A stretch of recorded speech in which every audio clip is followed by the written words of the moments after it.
live from Austin, Texas. It's theCUBE, covering Dell EMC World 2016. Brought to you by Dell EMC. Now, here are your hosts, Dave Vellante and Stu Miniman. Welcome back to Austin, Texas, everybody. This is Dell EMC World 2016. This is theCUBE, the worldwide leader in live tech coverage. CJ Desai is here as the president of the Emerging Technologies Division at Dell EMC. Good to see you again, CJ, always a pleasure. Good to see you as well. So, well, this is everybody's first Dell EMC World. Yes. Even though EMC World had a flavor of Dell EMC World in May. The spring, yes. Yes, correct, so, correct. But how's it going? What are customers saying? What's it all about? First of all, it's going great. We announced a couple of products today, so pretty pleased with that. And what we are finding out, given that the Emerging Technologies team focused on a lot of software-defined storage technologies, now Dell and EMC coming together, we can use those technologies on top of Dell platform. So we are very optimistic, as well as giving solutions that are the right fit for customers.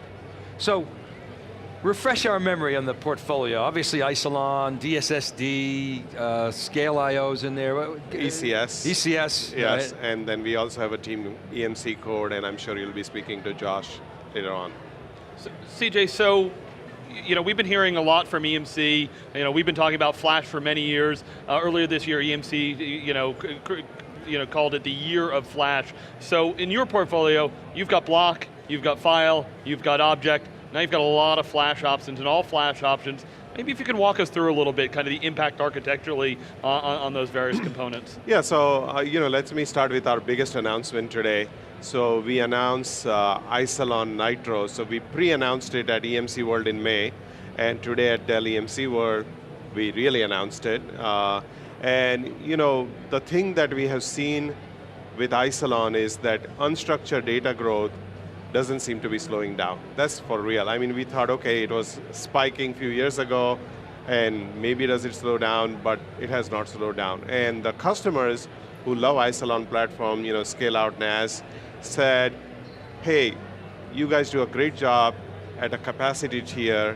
Isilon is a great product, 1FS is very scalable, but, and the but was, can we have higher performance and possibly an all-flash configuration? And we used flash before, but it was used more as a cache and things like that. So the team looked at it and figured out that yes, it is absolutely possible. They are also modifying the 1FS stack to leverage flash.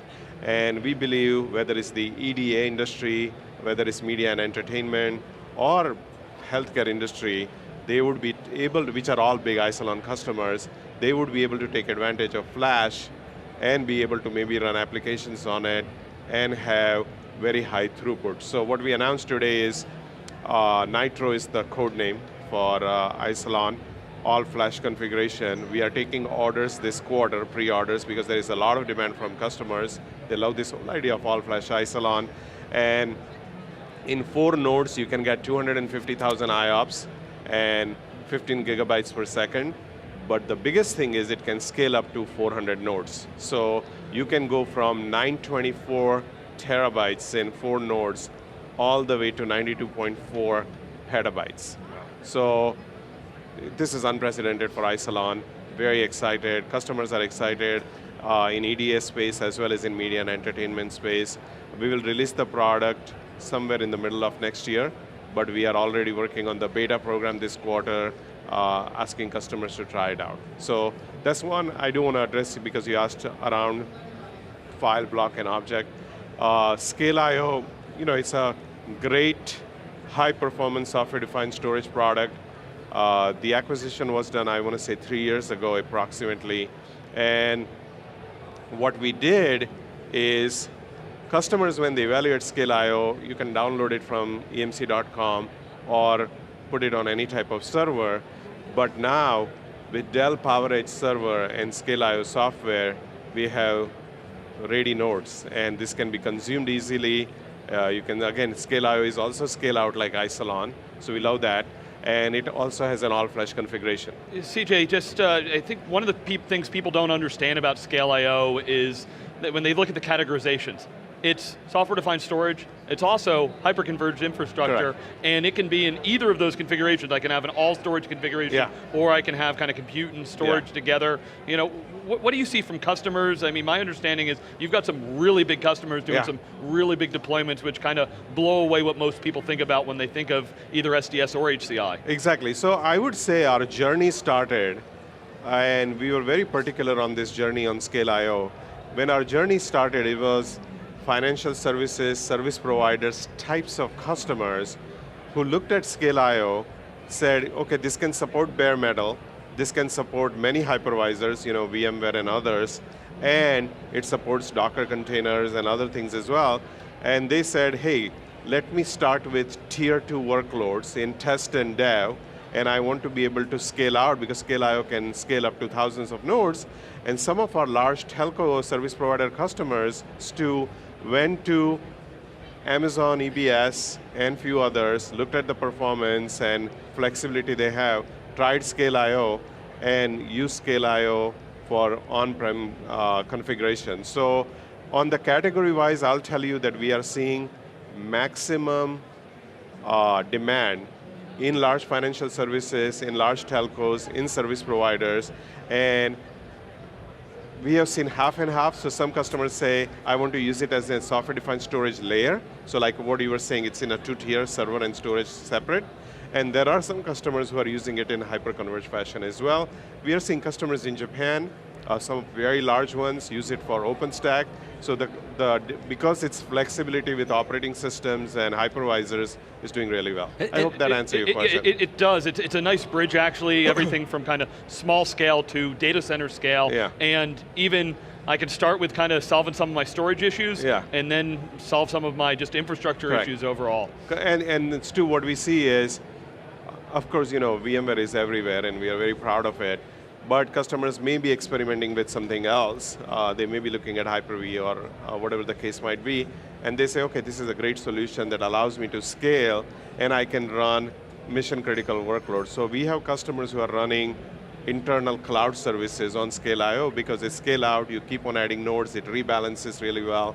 And talk about, they're buying this storage as sort of a new architecture for their new apps? Is it to grow sort of their traditional base? Yeah. I would say, Dave, it's both.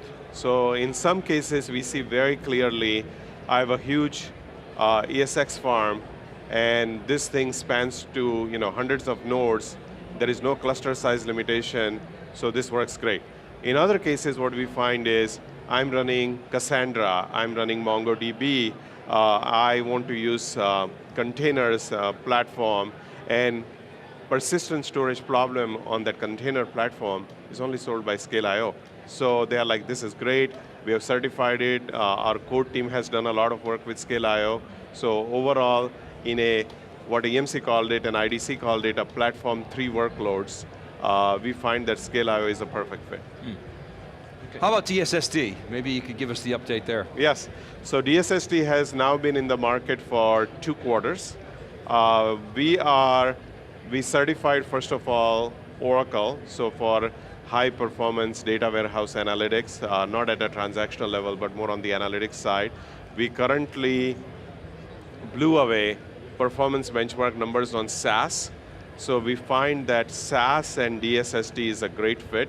And we tried with, in complete candidness, we tried with Isilon and SAS. We struggled on getting the right solution in place, but DSSD and SAS works really, really well. And what we are finding is whether it's in fraud analytics, government agencies, financial services, they look for analytics application. We have done a lot of very cool work with Cloudera, and HBase runs really, really fast on top of Cloudera on DSSD. So it's early days, but we are seeing traction, a lot of POCs going on. We closed some very strategic deals over the last couple of quarters with some large names. So very excited. Interesting, HBase. Yeah. So it wouldn't have been uncommon to see HBase running on Isilon, right? But correct. But now you see things like Spark coming in and That's correct. in-memory. And the memory architectures, yeah. And the storage becomes the bottleneck and DSSD breaks that bottleneck. Yeah, it's as close to CPU as possible. And with DSSD, the other advantage is with Dell and EMC coming together, we can create a configuration with Dell servers that are ready to consume DSSD via PCIe and have a rack scale configuration that customers can consume easily. So it was almost like for whether I look at Scale IO or whether I look at ECS running on Dell servers or whether I look at DSSD, it's almost like this is something that has been missing and now things come together really I mean, well. as the world becomes software defined, the economics of storage, shift to software obviously, it's non-recurring engineering cost. Is the premium that you have to pay for, let's say, a DSSD artificial in that it's more valuable so you can charge more, or is it fundamentally more expensive to deliver those services? So, I would tell you, first of all, DSSD's fundamental principle was they are not going to buy off-the-shelf SSDs and get raw NAND from a prominent NAND provider and try to eliminate all system bottlenecks so you can read-write really fast. What we are seeing more than the IOPS, like when we say 10 million IOPS or 12 million, people are like, okay, that's a lot of IOPS. Maybe some other all-flash providers can do that. But it's the bandwidth, right? And the 100 gigabytes per second bandwidth for analytics type of workload where you have lots of data going back and forth, and combined with 100 microsecond latency, that's the sweet spot. And that's where we find that we see the traction. So to answer your question, is the value in the software? Yes, but there is also value in the hardware because we have very compact NAND. And as NAND evolves, we are going to be doubling capacity every year. So we are starting out at 144 terabytes, and I don't see a couple of years from now why we won't be at 500 petabytes in 5U, which is a lot of flash. CJ, there's been a lot of movement in the marketplace, in the object space in the last year, so what about ECS? Yeah. So we announced ECS 3.0 today. Yeah. We shipped it on September 30th, so just a couple of weeks ago. The one thing we have done with ECS is now what I find, and one of the analyst firms has done even the quadrants based on scale out file and object combined. So they didn't say, let's just look at object by itself, because object is also eventual destination for unstructured data, right? So we are finding that customers are using combination of Isilon and ECS.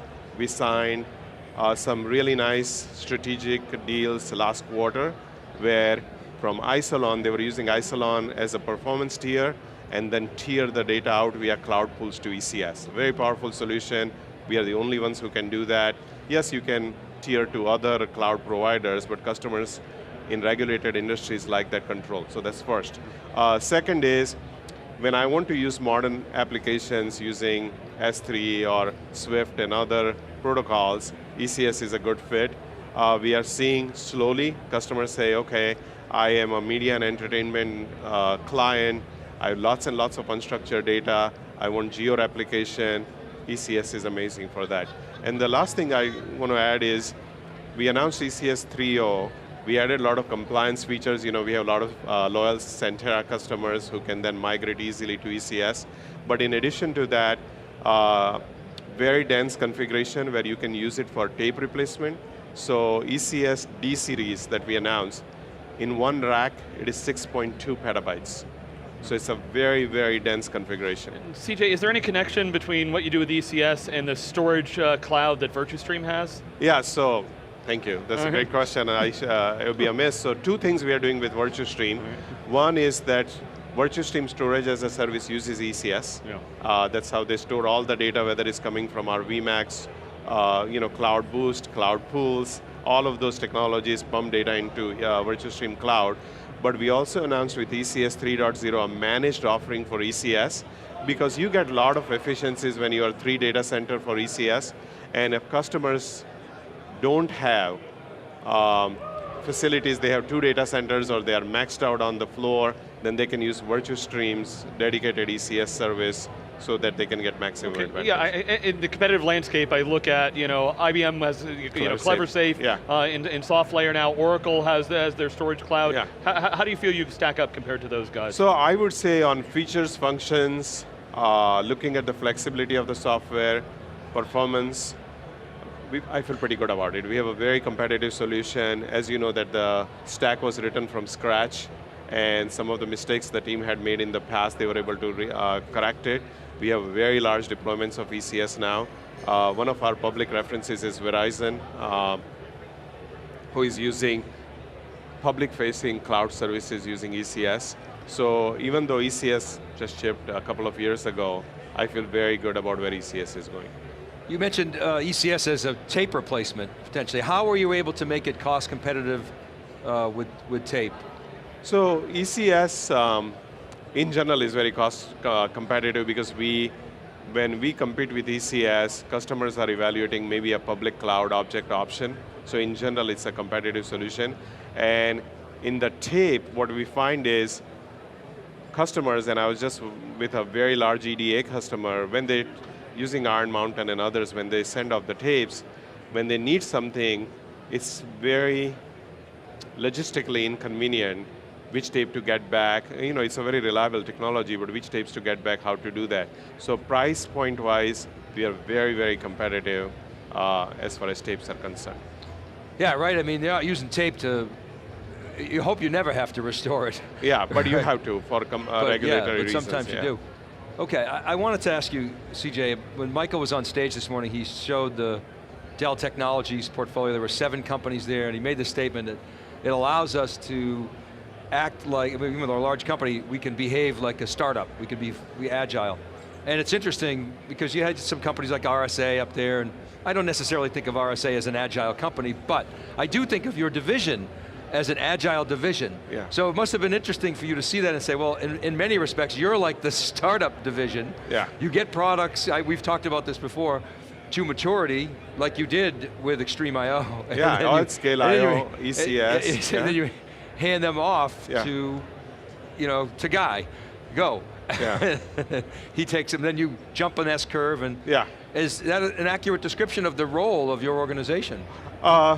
It's a great question, and I would say right now, that is my focus. My focus currently is one on the unstructured data and how we solve that problem efficiently, especially when we look at our competitive landscape.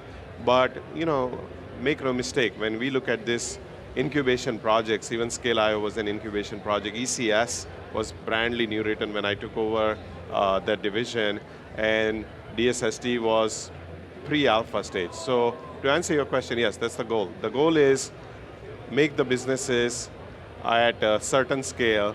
Do we move them to different organization? Hard to tell, depending on the business, because I'm also focused on Platform 3 workloads and web scale and others. So depends is the answer. Yeah, so, and the last question I have is, I mean, you're not going to tell us what, exactly what you're going to announce in the future. Of course you can't do that. But one could surmise, okay, if you find a problem, chances are they're going to call you to help figure out how to solve it, either organically or acquiring companies. And one of the problems that you're seeing customers complain about these days, they go to so-called Platform 3, they might be using, let's say, Amazon even, web services, but there's different APIs for all the different services. Whether it's hot data, Kinesis has an API, DynamoDB has an API, S3, Glacier, and there's a lot of complexity. Is that the type of problem that you guys are thinking about in terms of solving in the midterm or long term? I would say, without going into too much details, hybrid cloud and what makes it easy for our customers to consume our technology. Like, we saw this need where customers said, can I tier from Isilon to a cloud provider? And of course, we would like that to be ECS, or we would like that to be Virtual Stream before it goes somewhere else. And then how efficiently we do that. Do we do tighter integration between object and file so the hybrid cloud becomes real? So very focused on adoption of cloud technologies and how we can fit in. by using where we came from, which is on the storage side for the most part, and then on the convergence stack, combining with servers so that it's easy for customers to deploy, even if they're doing a private cloud or a hybrid cloud, is the area of focus. Great. All right, CJ, thanks for coming back in theCUBE. Always a pleasure to see you. Always a pleasure. I love the cadence of the announcements. I'm sure we'll see you in the spring at Dell EMC World. We'll have more announcements. Of Thank course. you. All right, thanks. All right, keep right there, everybody. Stu and I will be back with our next guest. This is theCUBE. We're live from Austin, Texas at Dell EMC World, and we'll be right back.